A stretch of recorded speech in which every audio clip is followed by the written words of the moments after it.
Good evening and welcome to Wisdom Walk Talk here on Black Hole Radio and my YouTube channel, Wisdom Walk to Self-Mastery. I am your host and guide, Jojapa Maria and Saroma. June is the second of 3 water months, according to the African wisdom that I keep, in this historic year of the 2020 transit. And June opens the portal all the way for emotional cleansing and reconciliation. In the wake of the horrific murder of George Floyd, and last night in Atlanta, another black man was killed by police officers that didn't really need to kill him, but it happened. And so there is both national and global unification response. So this is a month to feel and heal. My theme for June is clean up transferred pain, meaning the pain that has been transferred to you during your life. Through 4 broadcasts and accompanying videos, I'll provide psycho-spiritual insights and guidance for recognizing, accepting, and cleaning up your pain. Continuing tonight with cleaning up pain from adolescence. But first, just a reminder that if you are listening to this broadcast over the internet and something happens to your connection, you can actually listen in over the phone at this number, which is area code 563-999-3089. Again, that's 563-999-3089. I will upload a video of this broadcast on Tuesday, God willing, to my YouTube channel, which is Wisdom Walk to Self-Mastery. Now, I usually don't have time in my teachings and wisdom giving to entertain questions and answers, but you can ask a question or share comments on my Facebook page, which is Wisdom Walk Radio. My website as well, which is www.wisdomwalktoselfmastery.com, or in the comment sections below this YouTube video. But right now, I ask you to lay back, sit back, and join me in an exploration of the inner landscape where you can connect to your soul and discover the true treasure of being human. Wow, wow, wow, wow. What a time we are having and going through. So as always, I'm going to start off by opening up my program, Calling in the Ancestors. And tonight I'm going to call in all the ancestors. I think it's very, very needed. So think about those persons for whom you are standing on their shoulders, meaning the people who came before you in your family. Could be friends, could be neighbors, could be associates, could even be people you've never met. Like I consider Louis Armstrong and the wonderful, wonderful Josephine Baker important ancestor guides for me. So think about those persons, say their names out loud, and join me as I invoke them to come and be close to us during this time of radical change. Creator, Mother, Father, God, Source, all the one, all that is, I thank you, I thank you, I thank you for your blessing and your mercy in our lives and for yet another opportunity to call out to the ancestors. Ancestors, ancestors, ancestors, we are calling out to you, for we are in the midst of a deep, deep shift, of a radical transformation of humanity's consciousness. And we need your help, your guidance, your wisdom so that we can safely navigate through everything that has emerged. We are in the midst of a global pandemic, and there are so many unknowns to it that every day, especially for people on the front line, is a source of great stress and anxiety.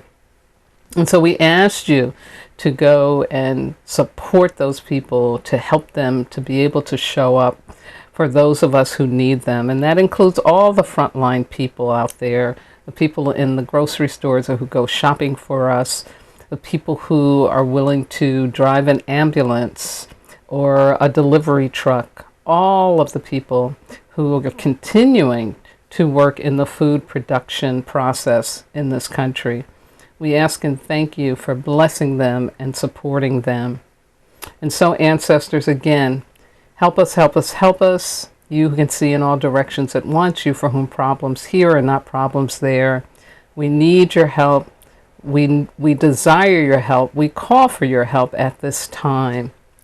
And Creator, as always, I thank you, thank you, thank you for the gift of the ancestors, these great emissaries. And I thank you for this opportunity to call on them in the name of all that is holy.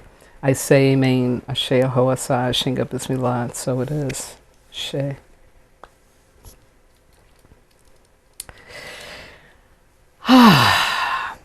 I am feeling like I just need to slow down today. So that means that I may run over my 30-minute mark a bit. For those of you who are watching this on as a YouTube, I will put a timestamp in the box below, some timestamps in the box below. And for those of you listening in right now to the live broadcast, I just ask that you hang in there with me. The information I have to share is important, and I just feel like I need to just slow down and be listening to Spirit and to my guides, and not rush through, but be a true channel for what needs to come through at this time. So thank you for your support. So I'm going to start off talking about the elemental wisdom for this week. June is such a powerful month. I thought that June was going to be more of a break in the action than what it is, but I hadn't paid close enough attention to the astrology, because clearly the astrology is saying, this is really more of some more transformational energy going on. And again, what happened in Atlanta last night is evidence of that. Things are still being illuminated. Things are still being, shown up where it is that there is shadow, where things are not in the flow, not right. So we are right now in an Earth week, and I think I did get a little bit of downtime. Like yesterday was the first Saturday I didn't have any meetings, I didn't have any appointments, and I could just really chill out and do whatever I want, be off schedule as they say in England. But on this Wednesday, on the 17th, we are moving into a fire week. And here's the opportunity that brings. It is about embracing and practicing forgiveness. So that means there has to be some stuff going on that we need to forgive, or some stuff being pushed up that we need to forgive. It is about invoking the ancestors to help you forego being a martyr to past pain, as you invite the grace of forgiveness to embrace you and remove what was never yours to keep. Ask and thank your God for enabling you to receive the grace of forgiveness for those who have hurt you, for those you have hurt, consciously or unconsciously. Prepare an ancestor plate at every meal, light a candle, and feed them with your intention to honor their existence and to receive their guidance, wisdom, and love. Remember, they want you to win and are committed to you not repeating their sorrows. You are their dream come true, and they want you to live your happy endings in life. Now, of course, always with opportunity comes distractions, and here's the ones associated with this coming Wednesday through the following Tuesday. Wanting to be right about being a victim. Yeah, and it's easy to see how that one could really, really be kicking at us in regards to everything that's going on, including COVID. Say no to that. Thinking you have to figure things out on your own. Yeah, I mean, we're in a time of just such unknown. We don't know what's happening from one day to the next, so don't try to script it out. Open up to learning. Judgment and criticism of yourself and others. Stay away from that energy. It will impinge your immune system. It's not a good energy. Again, open up to forgiveness and let go of that negativity. And then last but not least, taking on the problems of others, or even trying to take on the problems of the world. No. You just focus on what it is that you need to do for you right now, taking care of yourself, practicing social solidarity, and everything else will fall into place and you will be a service to others. Now, the following Wednesday on June 24th, we're going to be going into a mineral week, which is all about time to follow your heart. And I will share more of that with you, of course, in the next broadcast and video. Reminder that June 22nd will be Earth Day, and I hope you are continuing to cut down on the plastic use. Also cutting down on the use of paper, including toilet paper. And I encourage you to go to the Earth Day website, because every day they put up an action that you can take personally and at home to contribute to this healing of the planet. And so I'm going to flash this website on my screen, but for those of you who are listening, it's www.earthday.org/today's-action / yeah, and I will put that in the comment sections below so that you can, in the description below, so that you can find it. And again, we have to just commit to doing this so that we can make this planet habitable for the 7 generations that are coming after us. Now, astrological. Wow. Big stuff.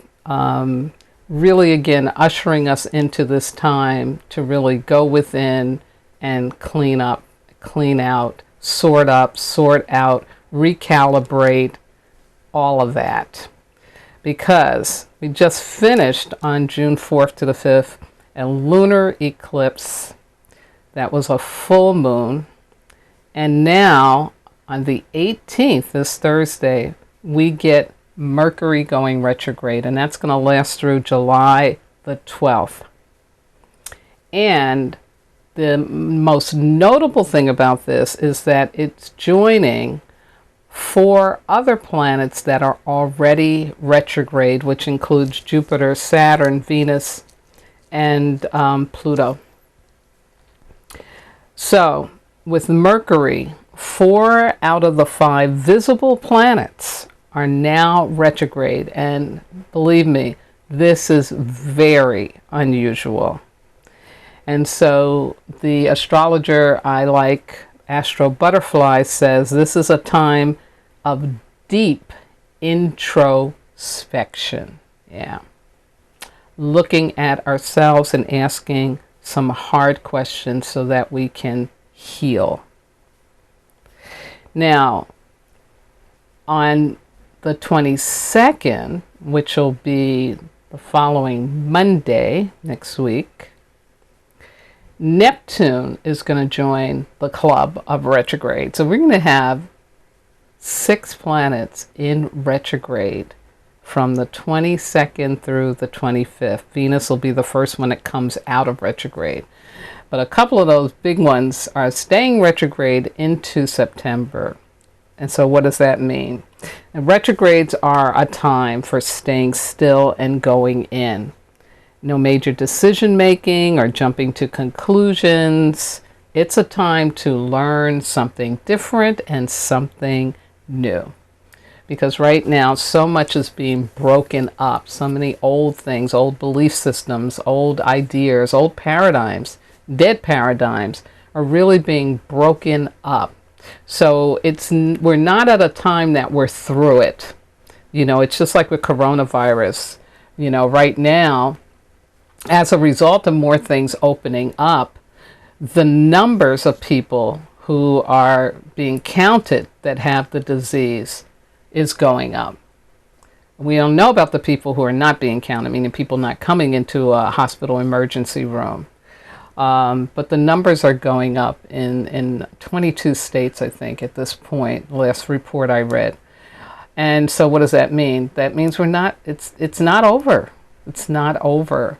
Now, on the good news is doctors have been dealing with this since March, so they have more understanding of the virus. They've tried some treatments, some things work. They're learning that it's different for everybody. Some things work for somebody, but they may not work for somebody else. So they're not as overwhelmed in the way they were before, but they know they're still not out of the woods, that this is still a learning process. The other thing, too, is that you probably have family members and friends who have not contracted the virus because they've been practicing the safety guidelines, the science safety guidelines. And so that gives us hope, like, okay, I can keep myself safe. If I practice this stuff, I can move through it. So that gives us a better sense of hope. But we are not through. We are not through this. Now, next Sunday, and I'll talk more about this then, but it's important for you to know we've got a powerful double header, astrologically, astronomically speaking.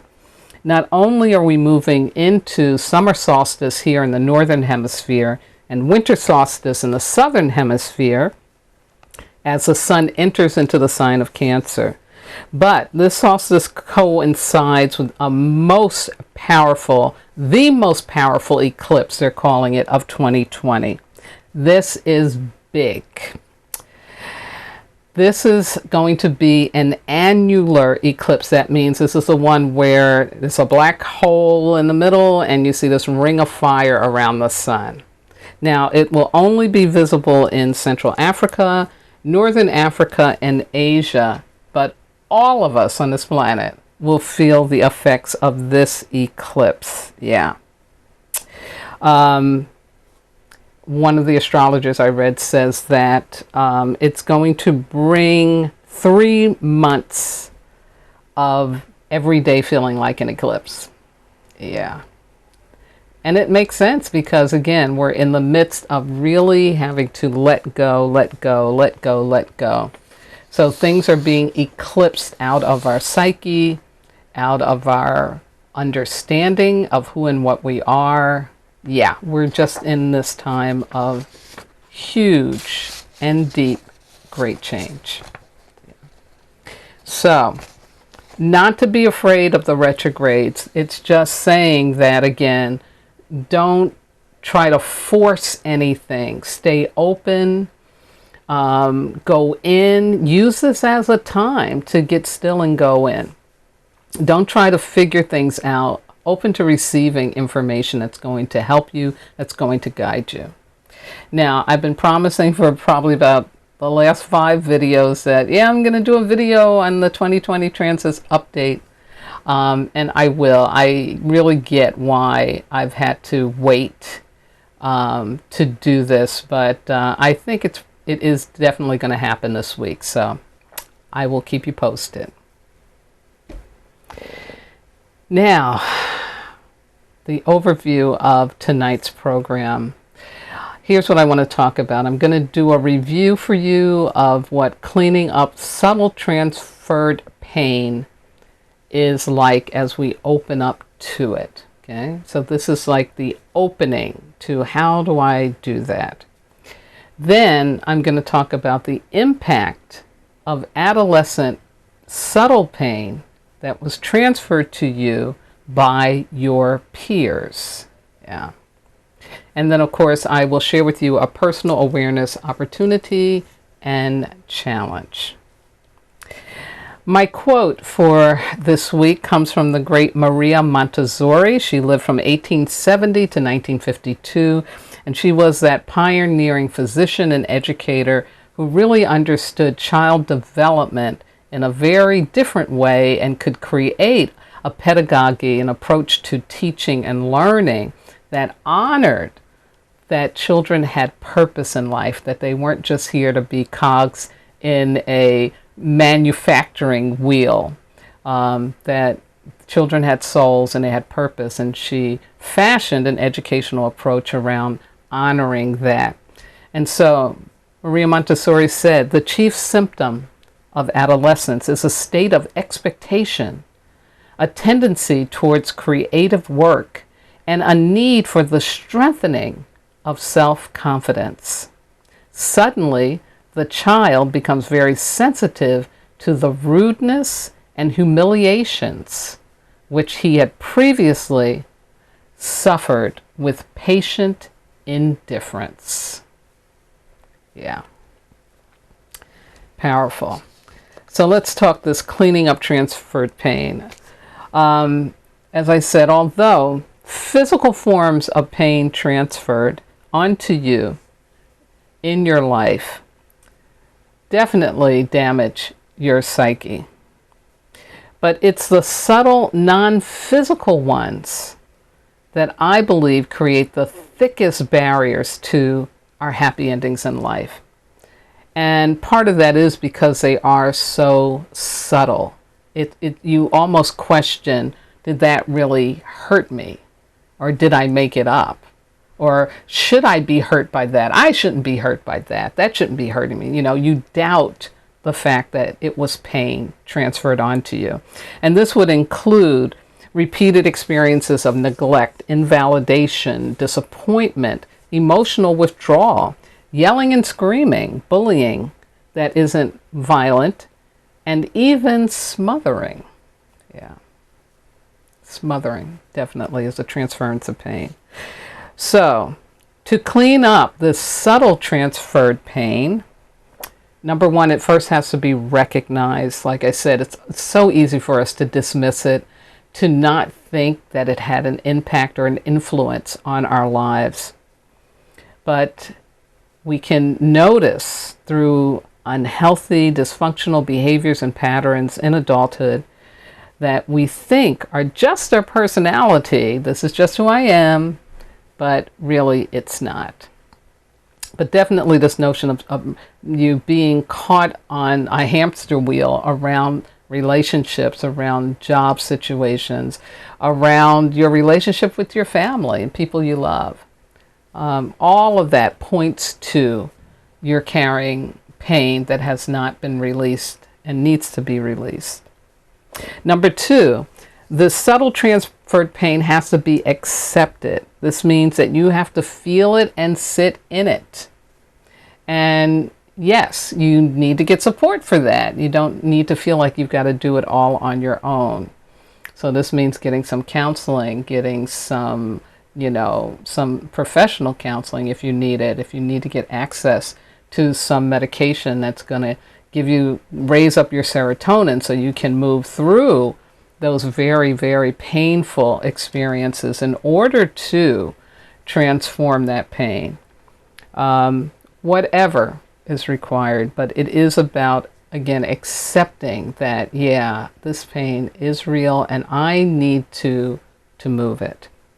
And so number three is about making that commitment to learn how to have that pain transformed no matter how long it takes. Yeah.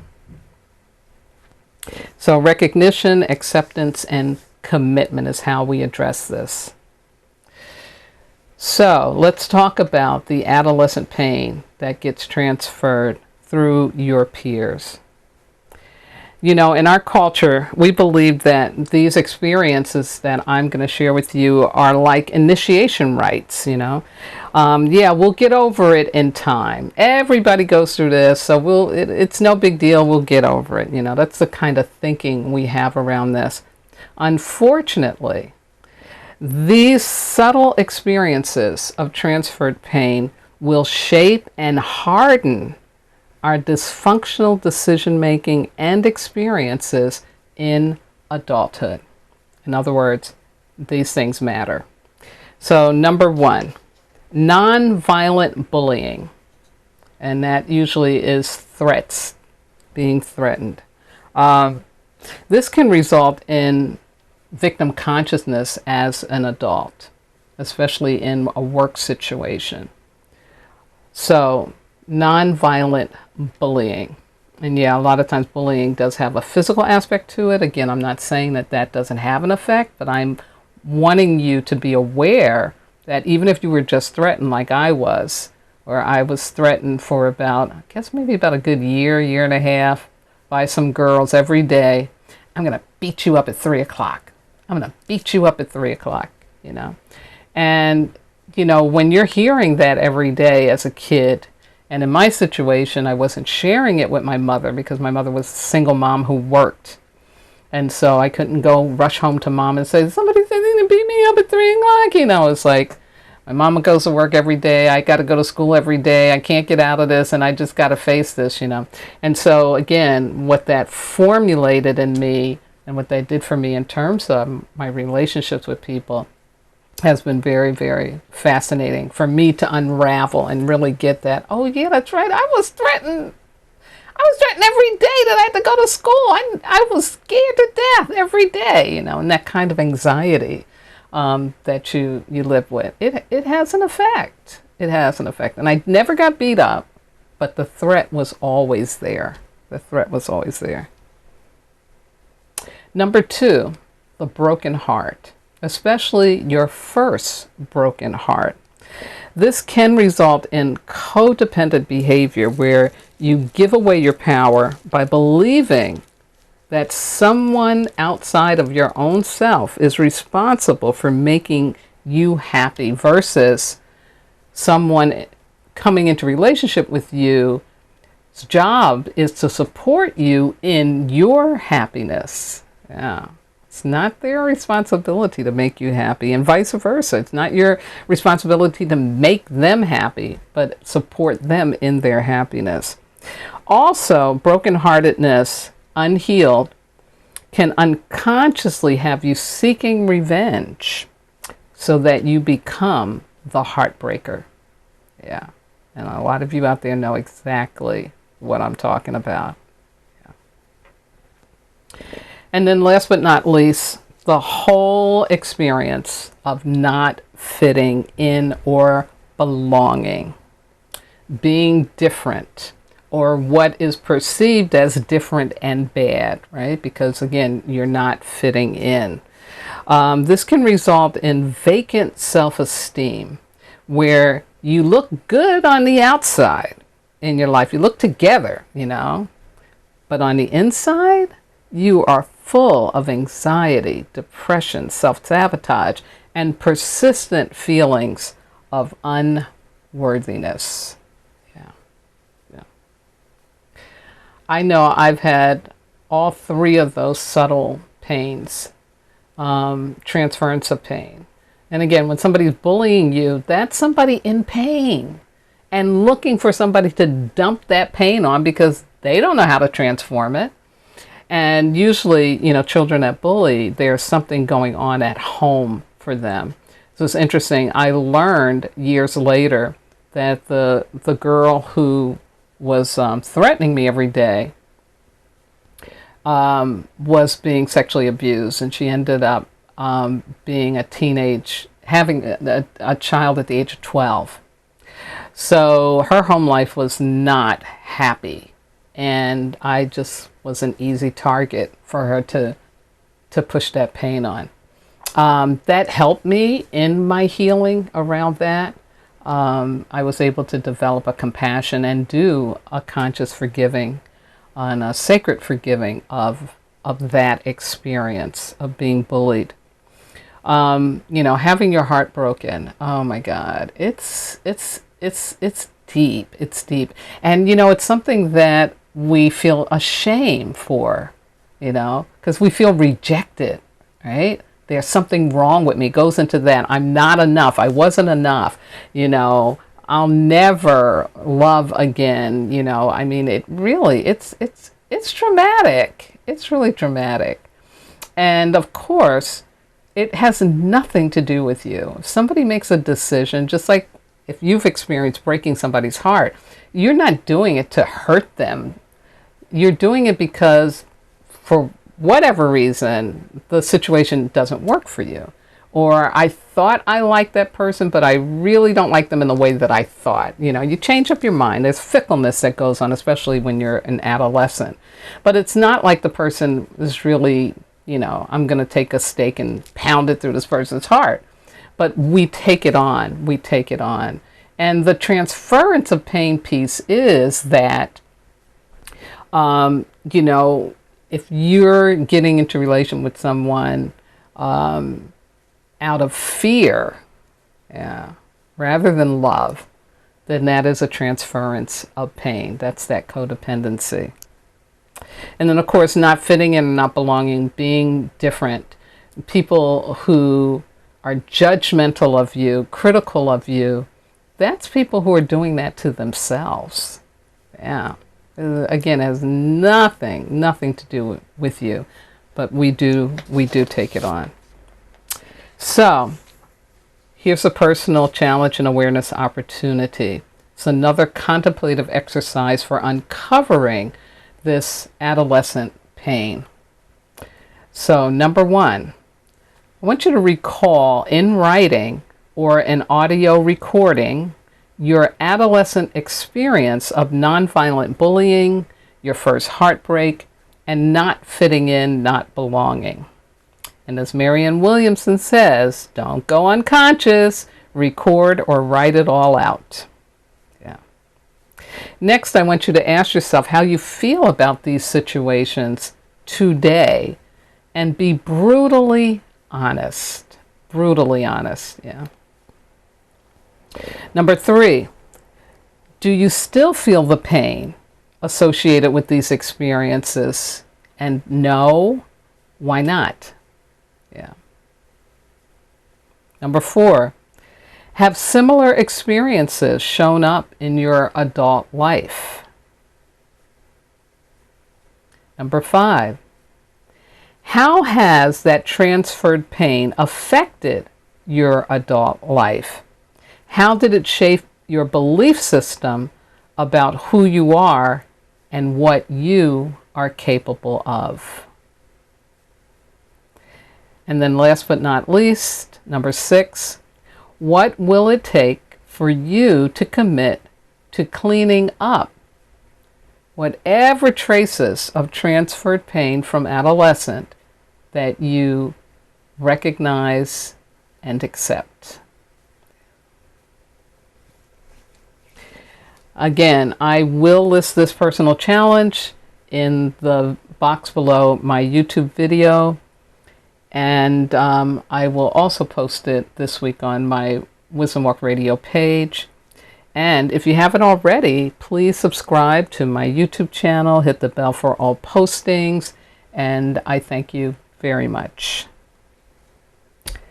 Wow. Wow.